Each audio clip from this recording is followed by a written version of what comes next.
नमस्कार दोस्तों। उम्मीद है आप ठीक होंगे। जैसा कि आप देख रहे हैं कि चुनाव का दौर चल रहा है।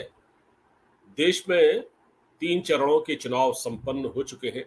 543 सीटों के लिए, 543 लोकसभा सीटों के लिए जो 3 चरणों का जो चुनाव है, वो संपन्न हो चुका है और तकरीबन आधी सीटों पर चुनाव हो चुका है और अभी 4 चरणों का चुनाव बाकी है। और जो अभी तक आकलन सामने आया है, जो सर्वे या जो फीडबैक सामने आ रहा है, उससे तो ऐसा लगता है कि 3 चरणों में, ये जो 3 चरण हुए हैं, इनमें जो रिपोर्ट आ रही है उसके मुताबिक बीजेपी को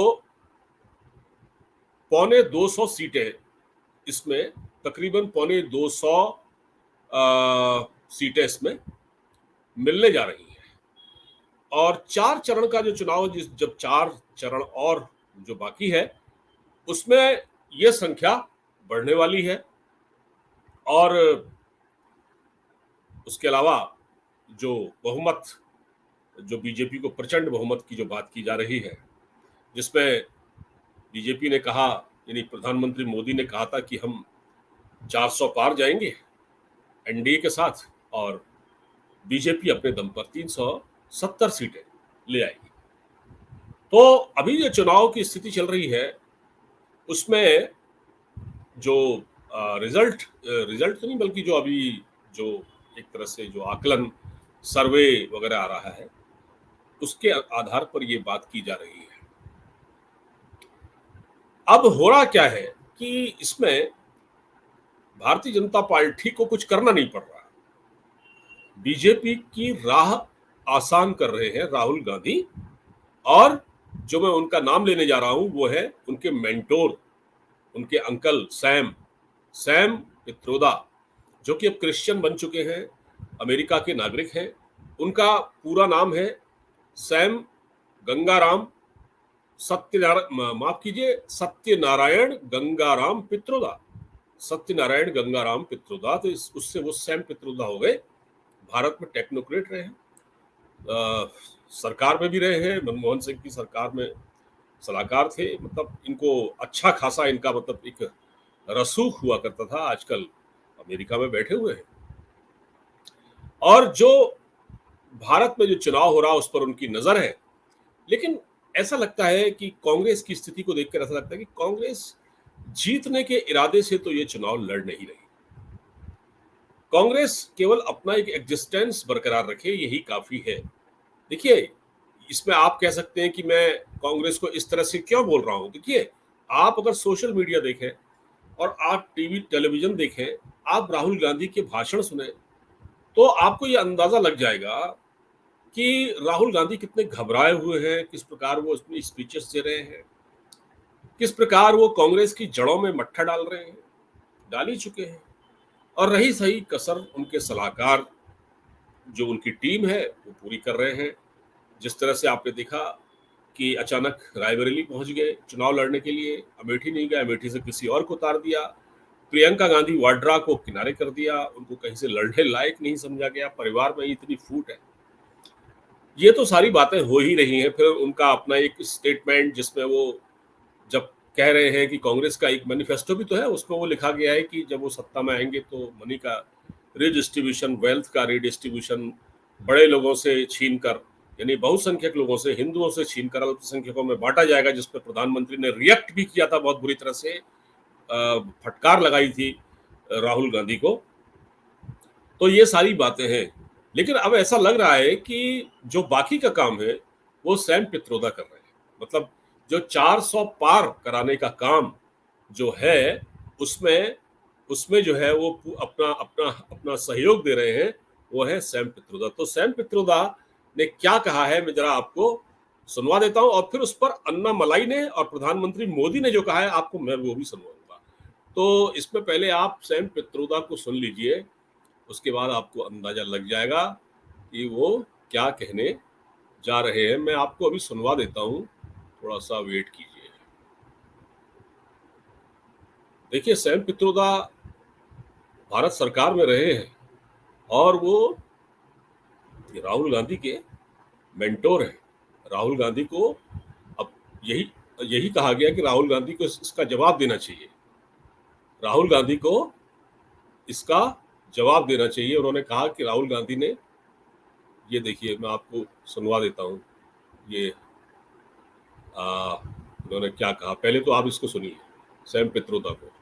On West look like Arab, people on North look like, maybe white, and people in South look like Africa. Doesn't matter. Madam, the Congress mindset and Congress thinking, it believes India is a land of invaders. People have come from different parts of the world.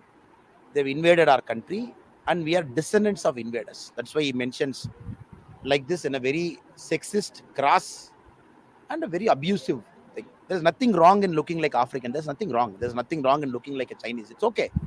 But what the connotation is saying, that we are descendant of this people. We are not Bharatiyas. We are not inhabitants of this land.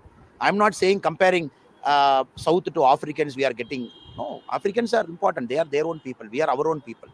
But here the connotation that invaders have come and we are all descendants of invaders.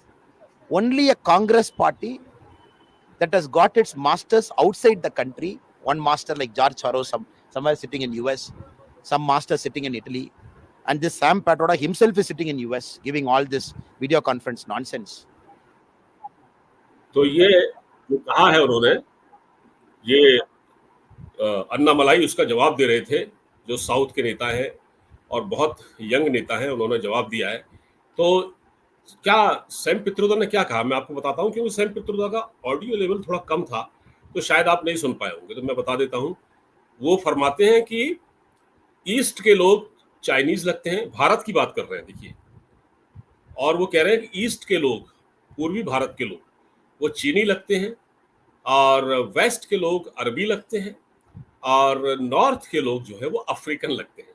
तो इन्होंने ये एक नस्लीय टिप्पणी की है, ये racism की बात है, ये रंग भेद जिसको कहते हैं ना। तो भारत में तो ऐसी कोई बात है नहीं, लेकिन ये भारत में जबरदस्ती एक कंट्रोवर्सी पैदा करना चाहते हैं। आप ये कहेंगे कि ईस्ट के लोग चाइनीज लगते हैं, आप चाइनीज से भारत का कंपैरिजन करेंगे, भारतीय लोगों का। आप नॉर्थ का के अफ्रीकन लोगों से करेंगे, अरबी लोगों से कंपैरिजन करेंगे। आप क्या कह रहे हैं, आपको पता है? हालांकि इस पूरे बयान के बाद कांग्रेस ने अपने आप को इससे अलग कर लिया। जयराम रमेश ने कहा कि हम उनके बयान से सहमत नहीं हैं और इस माहौल में हम उनके इस बयान को ठीक नहीं समझते। लेकिन भाई साहब, डैमेज तो हो चुका है। राहुल गांधी के मेंटोर है, यहाँ तो राहुल गांधी को जवाब देना चाहिए ना। यहाँ Rahul Gandhi should answerable for this question. Rahul Gandhi should come in front of camera and explain. उनको ये कहना चाहिए, उनको ये इसको कंडेम करना चाहिए कि ये क्या सैम पित्रोदा ने कहा, ये रेसिज्म फैला रहे हैं भारत में। मतलब भारत में क्या ये जो रंगभेद की नीति चल रही है कि ये चाइनीज लगते हैं हमारे ईस्ट के लोग हैं, वेस्ट के लोग अरबी लगते हैं, और नॉर्थ के लोग अफ्रीकन लगते हैं। क्या है भाई सैम पित्रोदा साहब? इससे पहले आप बैठे बैठे वहां पर अमेरिका के वेल्थ की बात कर चुके थे कि वहां पर जो है जब मनी का जो रिडिस्ट्रीब्यूशन होता है, जब जैसे उन्होंने कहा ना कि वो 50% संपत्ति वहां अमेरिका की सरकार रख लेती है, 50 जो है वो परिवार में बढ़ता है। एक व्यक्ति जब वो मरता है तो अपना वेल्थ को इस तरह से वहां डिस्ट्रीब्यूट किया जाता है।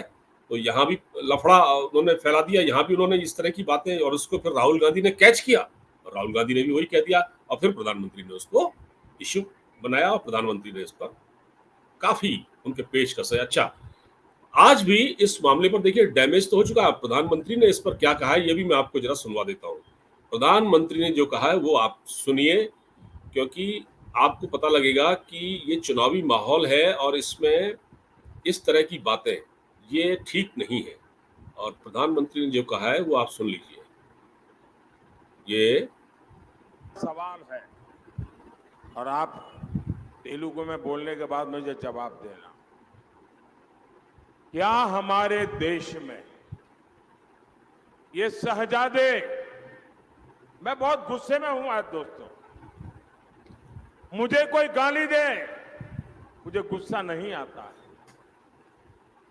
मैं सहन कर लेता हूं, लेकिन आज शहजादे के फिलोसोफर ने इतनी बड़ी गाली दी है जिसने मुझ में गुस्सा भर दिया। कोई मुझे बताइए, क्या मेरे देश में चमड़ी के रंग के आधार पर लोगों की योग्यता तय होगी? क्या चमड़ी के रंग का खेल शहजादे को किसने इजाजत दी है?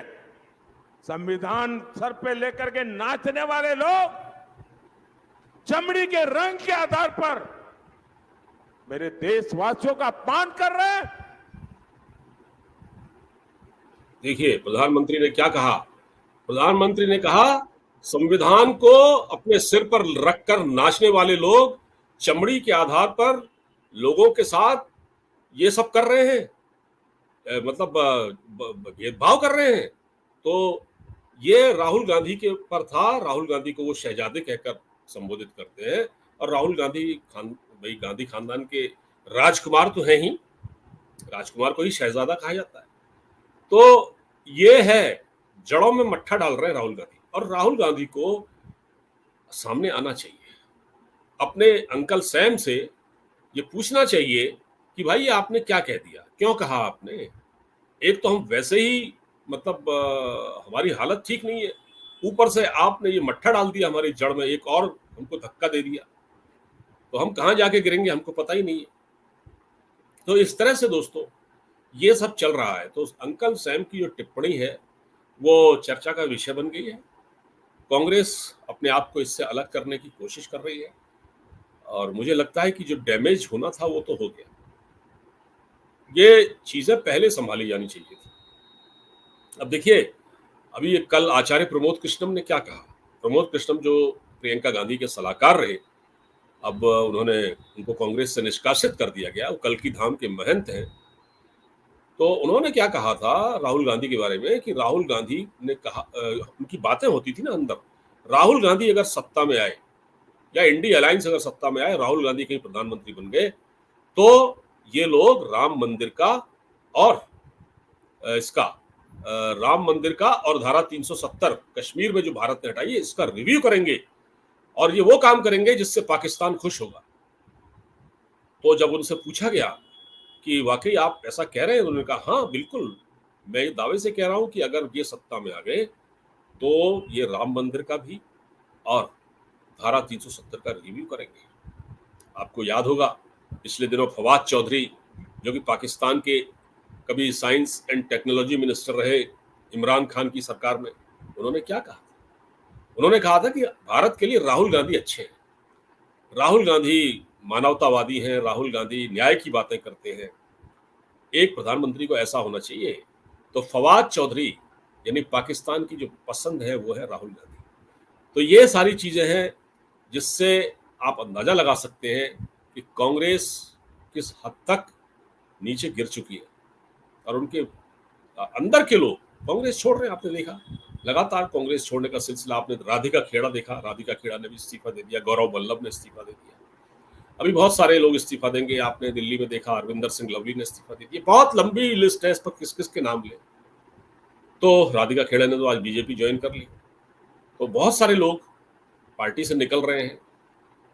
इस तरह से जब सैम पित्रोदा बाहर बैठकर बात करेंगे, जब राहुल गांधी यहाँ बैठकर अनाप शनाप बकेंगे, तो फिर क्या होना है? यही होना है, वही होगा जो मंजूर खुदा होगा। बहुत बहुत धन्यवाद। नमस्कार, जय हिंद।